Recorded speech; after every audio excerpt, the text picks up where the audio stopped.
This article touches on some kind of odd cap rate behavior and a breakdown in traditional relationship between rent growth and value growth. So across the Midwest and Southeast markets. So you've got this natural experiment going on that's really neat to see. Traditionally, as rent growth increases, property values also increase. That is, cap rates go down. So recently, the data is pointing to the relationship breaking down for a bit, and I think that spells opportunity. Yeah. In markets within the Midwest, rents continue growing, great, albeit steadily, but cap rates have expanded. Values have gone down a bit. Whereas elsewhere in like hot population growth markets like the Southeast, rents are declining. They're actually going down, but cap rates are also still declining and values are going up, or staying relatively steady. So, like, why is this happening? Well, investing Is it foolishness?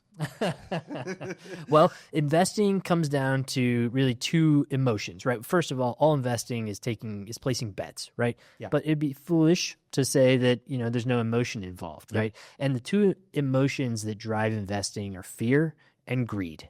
Okay. So if investors are willing to accept a lower return in the Southeast relative to the Midwest, then they either view the Southeast as less risky than the Midwest.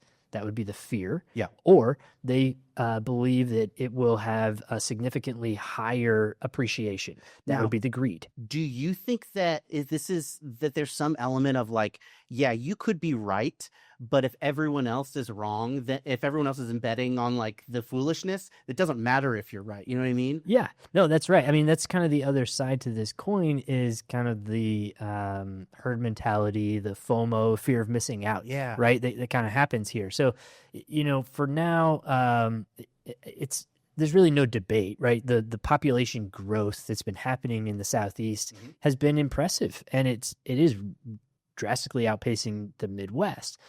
For now, although data is suggesting that that's starting to slow down. Yep. And so that's kind of the long view associated with assuming higher upside in the Southeast is this population growth, and we'll touch on that in just a few minutes. But so if that's the upside argument for the Southeast, then what is the risk argument or the downside argument to the Midwest? Yeah. Well, one could be just general population dynamics, slow growth, et cetera. Another could be regulatory issues that we see in markets like Minneapolis and Chicago, where kind of they're definitely not landlord-friendly scenarios. Yeah.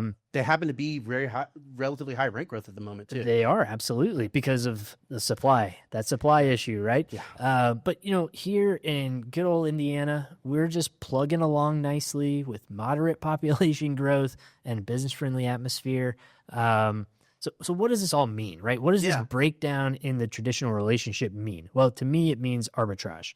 It means this is a moment where the relative value and risk-adjusted returns have expanded between the Midwest and the Southeast.